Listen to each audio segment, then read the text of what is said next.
आज मैं आपको लेके आ गई सौमिक टैब में, जहां आप अपना जीरो इन्वेस्टमेंट बिजनेस स्टार्ट कर सकते हैं। एंड सिंगल हो या bulk order, pack and dispatch भी हमारे यहाँ से हो जाता है। हमारे पास 85,000 से भी ज्यादा प्रोडक्ट्स हैं जिन्हें आप बिना परचेज करे सेल कर सकते हैं नेशनली या इंटरनेशनली, और अर्न कर सकते हैं अच्छा खासा मार्जिन। रही बात account opening, listing, order processing and dispatching की, वो भी हमारी टीम ही करके दे देती है। अगर आप और भी जानना चाहते हैं हमारे इस अमेजिंग बिजनेस मॉडल के बारे में, तो फॉलो कर लीजिए हमारा पेज एंड कॉन्टैक्ट करें डिस्प्ले नंबर पे। तो आज मैं आपको लेके आ गई सौमिक टैब में, जहां आप अपना जीरो इन्वेस्टमेंट बिजनेस स्टार्ट कर सकते हैं। एंड सिंगल हो या bulk order, pack and dispatch भी हमारे यहाँ से हो जाता है। हमारे पास 85,000 से भी ज्यादा प्रोडक्ट्स हैं जिन्हें आप बिना परचेज करे। You can start your e-commerce business by investing just 10,000 rupees and earn lots. Let me tell you how. If I have only 10,000 rupees, then to start my e-commerce business, first of all I will go to these platforms and research trending, cheap and low competition products, and then after finding cheap and good product from Indamart or local wholesale market, I will buy 50 inventory pieces after checking the quality. Then I will invest in good packaging and best quality labels from Invest Lab. I will get GST done. I will take good quality photos of the product myself and edit them on CV free and open accounts on them for free and list them. Instagram account for marketing, and lastly I will run a lot of ads. Here is the complete budget breakdown. If you want a free course of complete business strategy, then follow and comment on ECCom. You can start your e-commerce business by investing. Dropshipping, C-list. Yep. 6 businesses that rarely fail, so you can steal their homework. Rental properties. Andrew Carnegie said 90% of all millionaires got there through real estate. Real estate has an 85.3% success rate because it's a simple business with hard assets. Laundromats, 95% success rate over a 5-year period. They're recession proof and they don't take much to understand. Self-storage, one of the leading asset classes since 2008. And according to a few studies, these businesses have a 92% success rate. Transportation businesses. Think about it. Everything to get your Amazon packages into your little mitts and everything in between means that these businesses are booming, which is probably why they have a 90% success rate. Vending machine groups. Simple business. Not a lot of cash to start with. Let's call it $3,000 to $5,000. Hard part is, can't scale them that easily. Love this one. Senior care centers. But let me tell you why these have a 97% success rate. Because often both the city, the government, and independent groups give grants and allowances and tax breaks for people to run senior care centers. That's why they're really expensive to get into and not that expensive to start. 6 businesses that rarely fail, so you can steal their homework. Rental properties. Andrew Carnegie said 90% of all millionaires got there through real estate. Real estate has an 85.3% success rate because it's a simple business with hard assets. Laundromats, 95% success rate over a 5-year period. They're recession proof and they don't take much to understand. Self-storage, one of the leading asset classes since 2008.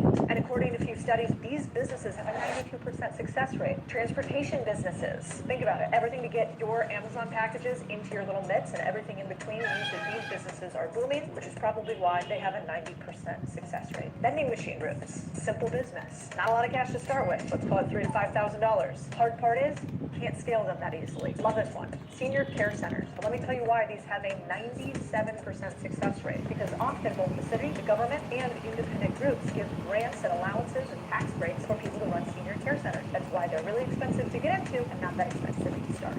6 businesses that rarely fail, so you can steal their homework. Rental properties. Andrew Carnegie said 90% of all millionaires got there through real estate. Real estate has an 85.3% success rate because it's a simple business with hard assets. Laundromats, 95% success rate over a 5-year period. They're recession proof and they don't take much to understand. Self-storage, one of the leading asset classes since 2008. And according to a few studies, these businesses have a 92% success rate. Transportation businesses. Think about it. Everything to get your Amazon packages into your little mitts and everything in between means that these businesses are booming, which is probably why they have a 90% success rate. Vending machine groups. Simple business. Not a lot of cash to start with. Let's call it $3,000 to $5,000. Hard part is, can't scale them that easily. Love this one. Senior care centers. Let me tell you why these have a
to observe as much. Role in facilities management and for the life of a project. We also talk about how the current COVID situation is going to have a big impact. Idea is that. So I started it and around it like 1.5 year, but then I decided that it's really hard to maintain the quality. How to say? I find it really foolish that it's really like each this design phase or the architecture stage or the wins the project if they are not using BIM.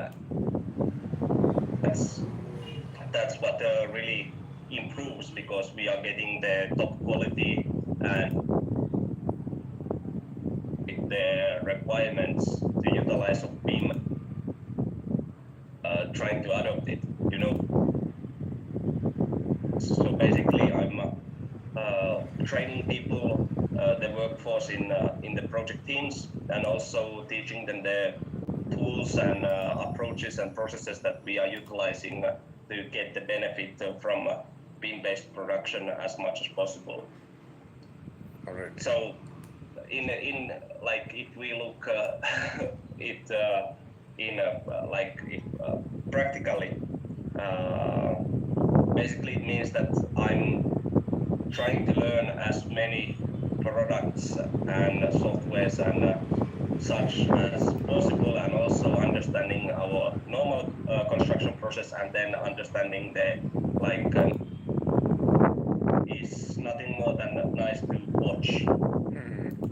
Like it doesn't have the enough information that we need the game a lot when you start going to beam-based construction. For example, in Finland, all the big projects, no contractor wins the project if they are not using BIM and machine control systems and so forward. It's impossible, because it's the benefit what you get from BIM utilizing in construction is so huge that it's just you are out of the game if you don't already have adopted in your own processes the BIM-enabled work processes. Yeah, so what is the BIM scenario in Finland right now? Has it become compulsory for everyone to use BIM softwares and tools? Yeah, I mean, I don't know, like maybe some really small villages, we may have some construction companies who don't use machine control system, but I mean, it's almost everyone uses it. And I think like all the main contractors what we have in Finland, everyone demands also from the subcontractors that, hey, you need to have machine control system or you are not getting the job. It's a must. And this is for infrastructure in general, right? Not just architecture, buildings, and the buildings in general. Yeah, I mean, I'm not so much about how well it is adopted in like building construction itself, but for example, like foundations or bridges or tunnels or roads, we are using a lot of BIM on them, like on the like hard like concrete construction, like foundations and bridges. What we do, like the BIM models we cannot put it to the machines because it's not accurate enough. But we are using it to understand the construction of the project itself much more better, and also we are implementing 4D and 5D on those visualization models. But then again, in earthworks, then it's like most accurate.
the future of construction to really having own software development that you're developing integrations and small automations between those commercial products to suit your company as good as possible.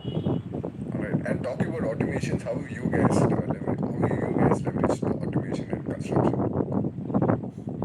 Well, I mean, at the moment it's very minimal, to be honest. It's the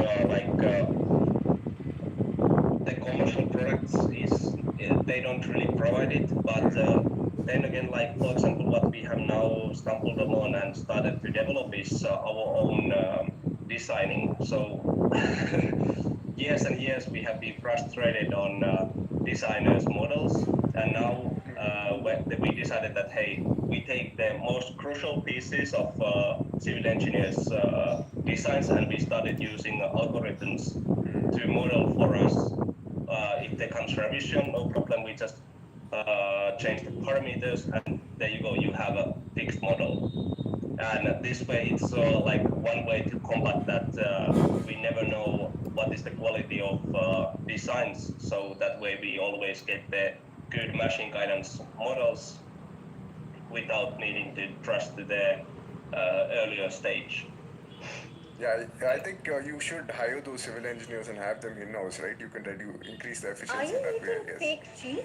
Who knew? Yeah, it's I think it's always a problem. Like if you think, for example, if you think architects and they are making their designs and then they are giving it civil engineers. I think civil engineers feel the same way like I feel about civil engineers, that there comes something that is really troublesome to keep continuing developing, and I need to just reset it and do it myself from start and work details from the architect's designs. And I think that that's really important to think. For example, us as a contractor, we need to think what is the best possible for the maintenance phase that they could benefit from the most. The same for architecture. What kind of things civil engineers would want to benefit from that would be the things that the construction company would benefit from. And I think that's what you said. It's a good idea, and we should have more people really interested to go together and talk and change ideas and find the best possible way to approach those challenges. Yeah, absolutely. And the idea of working remotely because of all these technologies is become more of a new norm now, right? Yeah. I mean, like if you are just BIM modeler, you can be in Tahiti or wherever you want to be. I mean, it's you don't need to have a place to really do that work. It's all remote. But it's really like I think at least in construction, it's not some roles are going fully remote, but not everyone. Like I think in the future also Foreman's work will get more and more remote. That he can handle.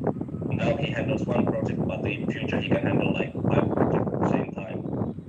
Yeah, absolutely. So that way he have like a real time analytics how each of his project is progressing, what kind of quality, what kind of issues, and he can then Hypothyroidism is a support those slow, 5 different quiet projects problem. It starts when the for the thyroid, a one-man small butterfly-shaped army. India, an Yeah, absolutely. And I entrepreneurial feel like, household I is don't know if not this just is a a home. utopian idea, but Sometimes a it's client a could thriving pretty enterprise much with the just family give as the its partner. architect the site India's and 250 million like maybe in a entrepreneurial month's time, households two are months' its time, micro it's done and engines it's of all done, economic growth. automated. And within each home is a different story. I Each mean, that's household approach we adapting, need to have. earning, And I aspiring, think that's and the its own future of pace. getting closer to that. And AgeData.org it's, shifts I think the that's really narrative of interesting. I think it entrepreneurial is, households through rigorous I research, don't think we need rich to data, wait even and real 100 years stories. to get that happen. I think it's in the near future. Yeah, absolutely. With 3D technology, For this Yeah, family in West 3D, and Bengal, especially like entrepreneurship when you found look its at roots 3D through printing traditional craft. houses and shops already, I think it's just mind-blowing technology. It's For amazing. this couple in Odisha, but do you feel that entrepreneurship our meets jobs would be community on the line service with the rise as they of seek all these financial new technologies independence. like AI मुझे and हमेशा machine इच्छा learning? था कि मैं कुछ करूं, ऐसा कुछ काम करके सब I मुझे think याद it's रखें. it Across just means that 5,220 each households, individual has a to few clear learn patterns something come new. through. Each It's like household approaches before there was finances in its own way. industrialization or Most anything don't else, the depend on major a change single source in of income. They workforce, build and it multiple just meant streams that to stay steady and people grow. have to They move re-educate between or improve formal their and skill informal sets to suit finances, the future depending on better. what And I works think and what they that's trust. all. Like Across I don't thousands of think there's entrepreneurial less households, jobs. There's always patterns of people. growth and ambition There's emerge. always work Together, needing for they are people to navigating do the job, financial but services, it's more strengthening of communities, you need to and have the helping skill drive sets. India's Yeah, it's growth. super important to keep upskilling yourself, EHData.org right? brings these stories and Yeah, insights yeah, together. it's Explore never the stop. stories behind the So what are data. you learning right now? Well, I really got interested a month ago on coordinating the design phase, and I'm now talking with the colleagues and the people in the industry who have been doing that job and really trying to be like a sponge to really get all the information possible and really understanding what it takes to coordinate this kind of big projects design effort. Because I think we have some projects that are alliances where we have the design company as our subcontractor, and we need to do the design coordination. And I think that would be really interesting challenge to learn to coordinate that and get that kind of design approach that we can immediately use in our machine control systems and other softwares. Awesome. So you had like a background in game design and you jumped into Hi, it. hi. I wanted to flag Do you the. feel that in the future you Time of death, maybe Jason. design Oh my something, gosh. You maybe won't a game believe. with the real life, like how we have Can you Pokemon believe Go or this? something In along China. those lines? Yeah, how to say, the why I jumped out of the game industry is that because I don't feel that the people really are healthy socially. It was just not a culture for me in different game studios that I saw. And I think developing games is fun, but again, it's like gambit, you know. It's you never know when you are investing 1 year or 1.5 year on the game development. You never know the outcome. Do you get enough revenue to pay the bills or not? And I think that's something that I really didn't like in game development, and that's why probably staying out of that. Yeah, and I think in the future you don't really require a degree in architecture or engineering to get into certain fields like this, right?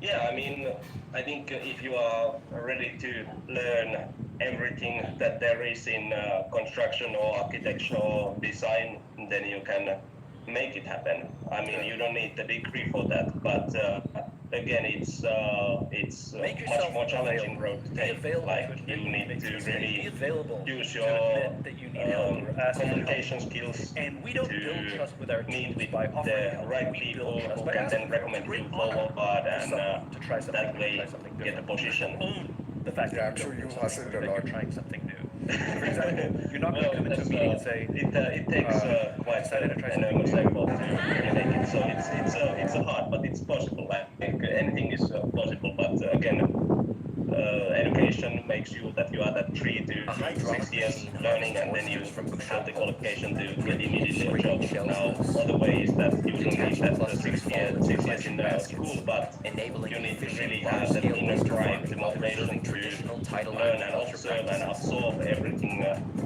regarding these subjects. And then when you have mastered these, you can get then positions what you like. Detached clusters Yeah, fall absolutely. into collection Elon Musk basins, also said you don't really require a degree. efficient, You can just, large-scale if you have the skill farming set, while I would preserving probably hire traditional you. tidal aquaculture Yeah, practices. yeah, definitely. It's more of personal and the skills that you own than the degree that you have. Yeah. All right. What I generally ask this to all my guests in the end. What advice would you give to like people who are getting into construction or the AEC industry? Simple tip: learn everything.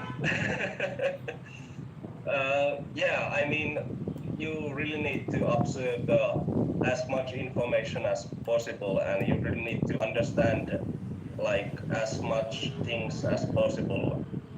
Talk with industry people, go to the seminars, read the books, learn from the internet. You really need to understand as much as possible if you want to really go to the cool projects and do cool things. There was a lot of useful content, and I'm sure our listeners are going to learn a lot from this episode. Now, before I let you go, we just quickly jump to the quickfire round, and then we'll wrap it up. Sounds good. All right. So, which book has inspired you the most? How to influence friends, and I think that's I don't remember the whole book's name, but that's really good. All right. What type of music do you listen to? Nowadays, I don't really listen to any music, unfortunately. Oh wow, where's that? I don't know, like nowadays I like to binge watch documentaries a lot and read Children should be taught by actually trained listen professional to educators. ebooks. I'm sorry, but I have to listen disagree. a lot of audiobook books, and that's why I never mostly listen to music anymore, because I always book who is telling me what they are writing. All right, and which audiobook would you recommend?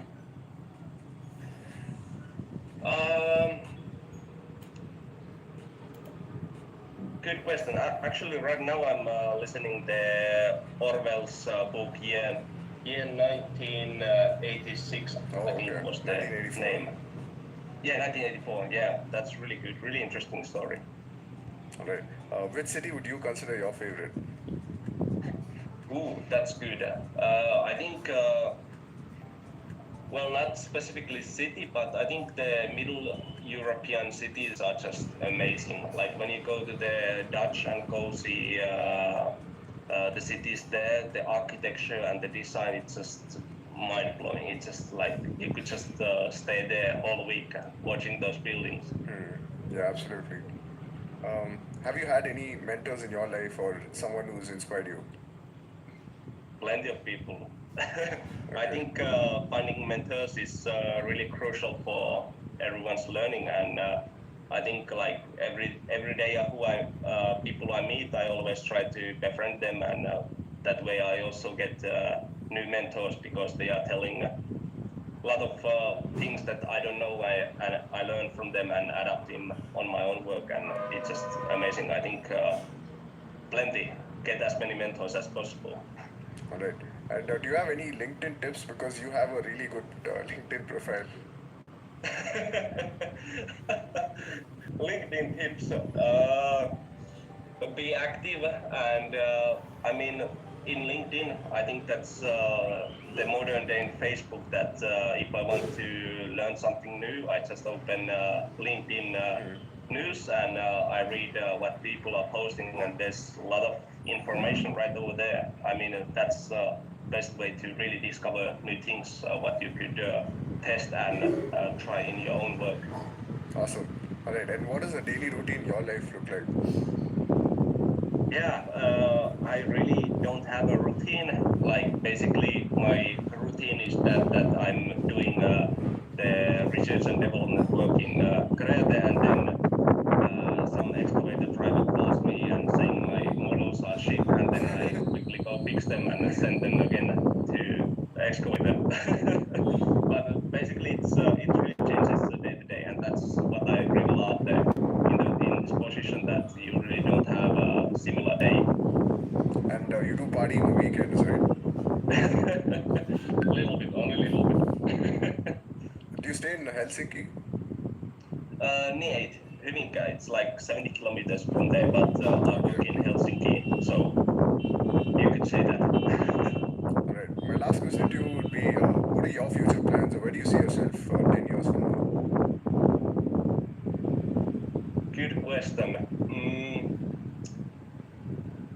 I really haven't planned that far. Like for now, I really want to push forward the construction industry, and of course, as a contractor, to push the efficiency of our construction. And so far as this keeps me interesting and there's something new every day for me to learn, I'm staying here. But then if I get to the place where I don't have anything new to learn from this company, then I look forward. Alright, and do you think I'm sure like you would like to like travel even more, right? Travel the world a lot. Yeah. But again, like earlier in my younger years, I traveled a lot. Like I was a little bit over 2 years traveling in Asia. Then I moved for 1 year to Russia and so on. And I have seen quite a good variety of like Asia and Europe and then the Russia, of course. But maybe later when I feel so, I want to go see Latin America and Africa and Yeah. maybe USA. Yeah, absolutely. And hopefully even the coronavirus would have reduced by then. Yeah, that's crazy. Like Yeah. everyone is so scared of it. Yeah. All right, Hero, I think that was a great fun session. Thanks for coming to the Archeon podcast. What is the best way our listeners could get in touch with you? I would recommend checking out the website, www.infrapioneer.com.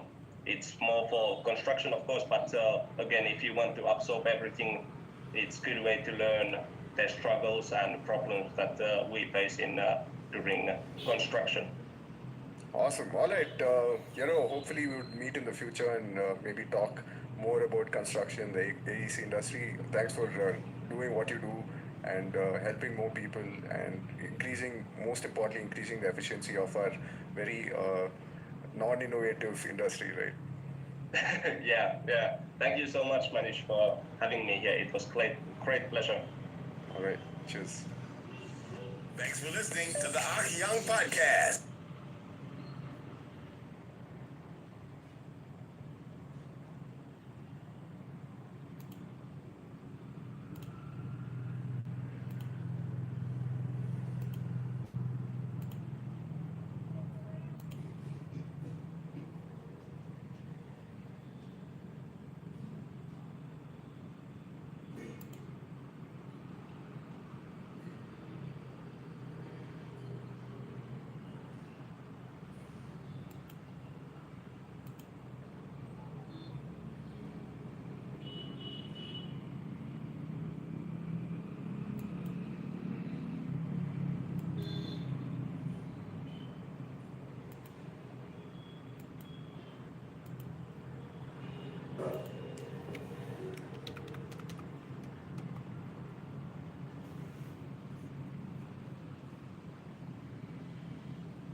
Okay, so 10 slides, 10 minutes. If you have 20 minutes, then you can take your time.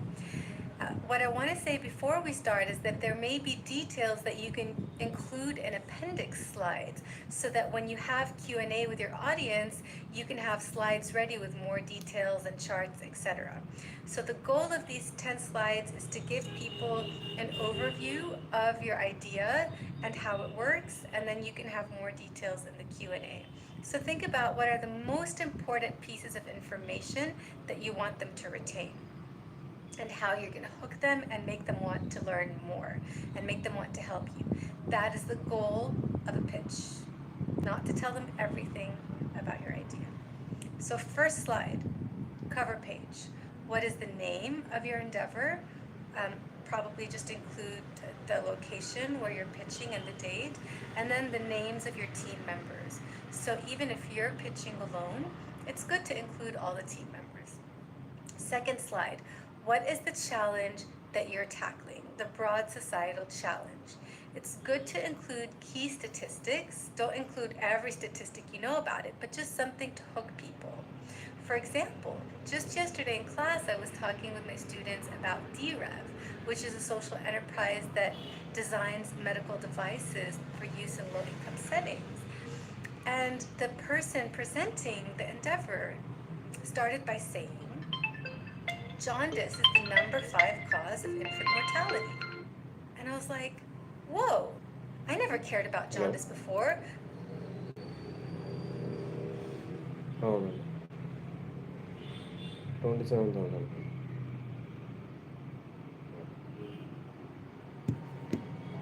But now I'm like, the number 5 cause of infant mortality, how can that be? And then he said, there's a solution to jaundice, which is phototherapy, but less than 10% of hospitals use phototherapy. And I was like, what? No, we need to do something about this. So he hooked me right away by presenting the challenge. He showed a photo or video of a baby, so that made it personal, and he shared a key statistic about the top 5 cause of infant mortality. The third slide should be the opportunity. So in the case of DREV, he shared the opportunity. Phototherapy is known to tackle jaundice, but less than 10% of hospitals use it. And so when you present the opportunity, you want to present your insights from talking to people. Why do less than 10% of hospitals use it? So that person shared that the top 2 reasons are the cost and the maintenance. And that's what DREV was tackling with their first device, which was called Brilliance. So the opportunity slide, the third slide, you share your key insights from talking to people. I've told you about the challenge. Now, what are the opportunity? For example, you could say how some innovative people are dealing with this, or how you came up with the idea for your solution.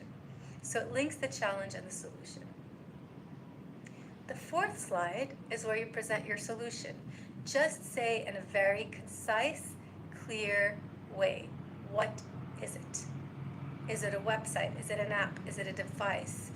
Is it an organization or community center or process or method? Say what it is. You can say your theory of change, like if we do this, then that change happens.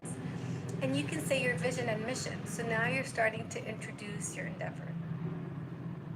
The fifth slide is about your customer and value proposition. So you share the customer flow chart. How do people find out about this? What it looks like for them to engage with this, and what will happen as a result. And you need to share how you've tested it with customers. And I don't recommend that you pitch before you've tested it with customers. Remember, it's all about talking to people. So I want to hear words like, we prototyped this by sketching it out on paper and had one-on-one conversations with 200 students where they gave us feedback on our idea. That's just an example, of course. The sixth slide is about financial viability.